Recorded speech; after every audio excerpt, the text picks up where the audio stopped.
బాగి మనోహరి బయట నుండి ఇంటికి తిరిగి వచ్చేసరికి తన వైపు కోపంగా చూస్తూ ఉంటుంది. దాంతో మనోహరి బాగి వైపు భయంగా చూస్తూ, ఇదేంటి నన్ను ఇంత సీరియస్గా చూస్తుంది, కొంపతీసి ఆ ఆరు దీనిలోకి కానీ ప్రవేశించిందా అని చెప్పి బాగి అనుకుంటూ, ఏంటి అలా అడ్డంగా నిలబడ్డావు, తప్పుకో అని చెప్పి మనోహరి అక్కడి నుండి వెళ్ళిపోతూ ఉంటే, ఆగు మనోహరి, ఎక్కడికి వెళ్ళావని చెప్పి బాగి అడుగుతూ ఉంటుంది. నేను ఎక్కడికైనా వెళ్తాను, అయినా నీకు సమాధానం చెప్పాల్సిన అవసరం లేదు అని చెప్పి మనోహరి అంటూ ఉంటే, చూడు, ఇకపై నువ్వు ఎక్కడికి వెళ్ళినా సరే నాకు చెప్పే వెళ్ళాలి మనోహరి. నువ్వు మళ్ళీ ఏదో ప్లాన్ చేస్తున్నట్టుగా అనిపిస్తుంది. నువ్వు ఈ ఇంటికి చెడు కలిగించేలాగా ఏవైనా పిచ్చి పిచ్చి ప్లాన్లు వేస్తే మాత్రం నేను చూస్తూ ఊరుకోను, నీ తాట తీస్తాను అని చెప్పి బాగి మనోహరి చంప పగలగొడుతుంది. ఇప్పుడు నేను నిన్ను ఎందుకు కొట్టానో తెలుసా? ఆరు అక్కను నువ్వే చంపావేమో అన్న అనుమానం నాకు కలిగింది కాబట్టి, ఒకవేళ పొరపాటున అదే నిజమని రుజువైతే మాత్రం నిన్ను చంపి నేను జైలుకి వెళ్ళడానికి కూడా సిద్ధంగా ఉన్నానని చెప్పి అలా మనోహరికి బాగి సీరియస్గా వార్నింగ్ ఇస్తుంది. బాగి అలా మనోహరికి వార్నింగ్ ఇవ్వడంతో గుప్తా, ఈ బాలిక ఇంత ఆవేశంగా ఉందంటే ఖచ్చితంగా ఈ బాలిక శరీరంలోకి ఆ బాలిక ఆత్మ ప్రవేశించినట్టుంది అని చెప్పి గుప్తా బాగి దగ్గరకు వచ్చి బాలిక బాలిక అని చెప్పి పిలుస్తూ ఉంటాడు. ఇక బాగిలో ఎటువంటి చలనం లేకపోవడంతో అప్పుడు గుప్తా, అంటే ఈ బాలికలో కూడా ప్రవేశించలేదన్నమాట, మరి ఇంకెవరిలో ప్రవేశించి ఉంటుందని చెప్పి అలా ఇంట్లోకి చూస్తూ ఉంటాడు. అందరూ కూడా డైనింగ్ టేబుల్ దగ్గర కూర్చొని భోజనం చేస్తూ ఉంటే మనోహరి అప్పుడే అక్కడికి రావడంతో, నువ్వు కూడా కూర్చో మనోహరి, కలిసి భోజనం చేద్దామని చెప్పి అమర్ అంటూ ఉంటాడు.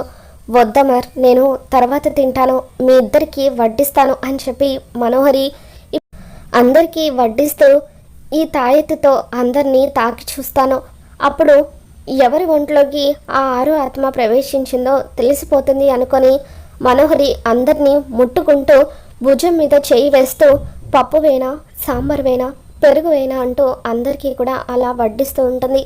మనోహరి వింత ప్రవర్తన బాగికి ఆశ్చర్యాన్ని కలిగిస్తూ ఉంటుంది. అమర్ని కూడా తాకుతూ, అమర్ ఇదిగో ఈ పప్పు వేసుకో, చాలా బాగుంటుంది అని చెప్పి అలా అమర్ భుజం మీద చెయ్యి వేస్తూ మనోహరి వడ్డిస్తూ ఉంటే బాగికి అనుమానంగా అనిపిస్తూ ఉంటుంది.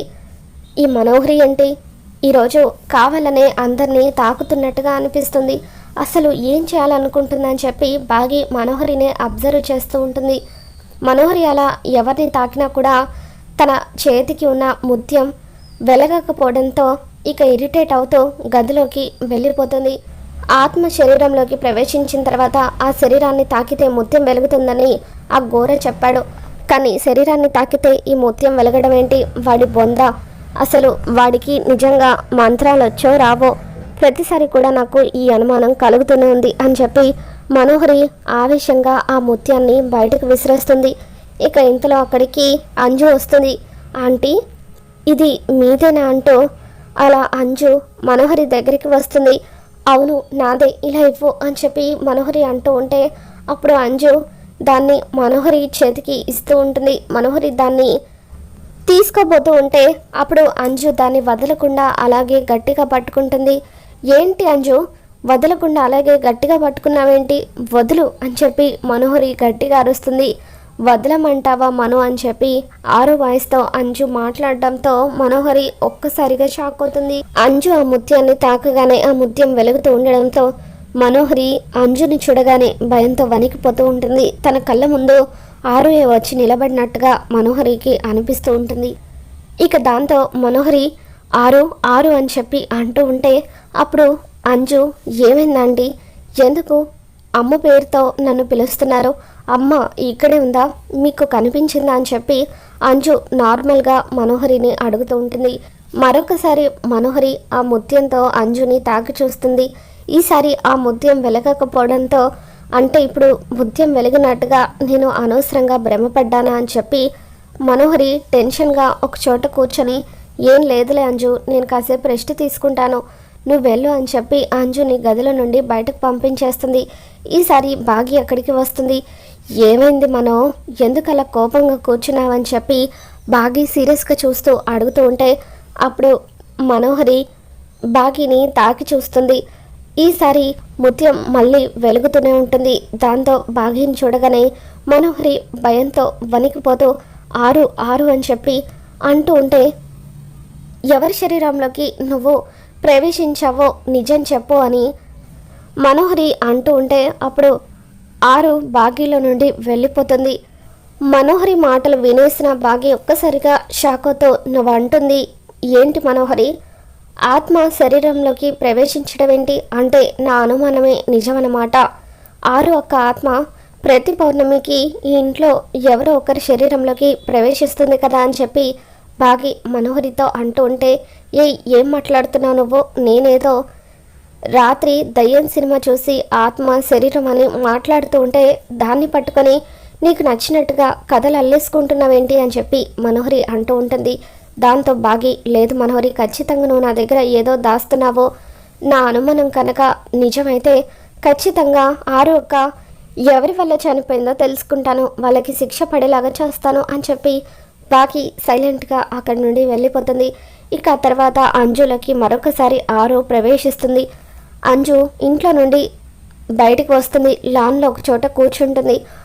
ఆరు కూర్చున్నట్టుగానే అంజు కూర్చోవడంతో ఖచ్చితంగా ఈ బాలిక ఒంట్లోకి ఆ బాలిక ప్రవేశించినట్టుంది అని చెప్పి గుప్తా అంజు దగ్గరికి వచ్చి బాలిక అని పిలుస్తూ ఉంటే అప్పుడు చెప్పండి గుప్తా గారు అని ఆరు అంటూ ఉంటుంది.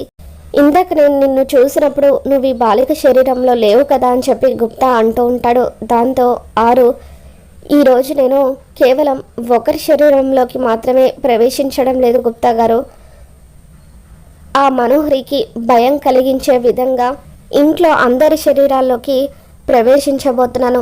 ఒకరి తర్వాత ఒకరి శరీరంలోకి ప్రవేశించి ఆ మనోహరిలో భయాన్ని కలిగించబోతున్నాను అని చెప్పి ఆరు తన ప్లాన్ గురించి గుప్తాకి చెబుతూ ఉంటుంది. ఇక అలా ఒకరి తర్వాత ఒకరి శరీరంలోకి ప్రవేశించిన ఆరు మనోహరి దగ్గరికి వస్తూ ఉంటుంది. అలా ఎవరిని తాకినా కూడా ఆ ముత్యం వెలుగుతూ ఉండడంతో మనోహరి ఒక్కసారిగా షాకోతో జుట్టు పీక్కుంటూ అసలు ఆత్మ ప్రవేశించిన శరీరాన్ని తాకితేనే ముత్యం వెలుగుతుందని ఘోర చెప్పాడు, మరి ఇంతేంటి, ఇందాకేమో ఎవరి శరీరాన్ని తాకినా కూడా ముత్యం వెలగలేదు, ఇప్పుడు ఎవరి శరీరాన్ని తాకినా కూడా ముత్యం వెలుగుతుంది, అసలు ఏం జరుగుతుంది ఇంట్లో, ఏం జరుగుతుందో అర్థం కాక నాకు పిచ్చి పట్టేలా ఉంది అని చెప్పి మనోహరి ఎంతగానో టెన్షన్ పడుతూ ఉంటుంది. వసే మనో, నీ కుట్రలను బయట పెట్టడానికి, నేను ఇంటి నుండి తరిమేయడానికి నాకున్న ఆఖరి అవకాశం ఇది, నీ చేత్తోనే తప్పు చేయించి మా ఆయన చేత నిన్ను బయటకు గెంటేస్తాను అని చెప్పి ఆరు ఈసారి మనోహరి శరీరంలోకి ప్రవేశిస్తుంది.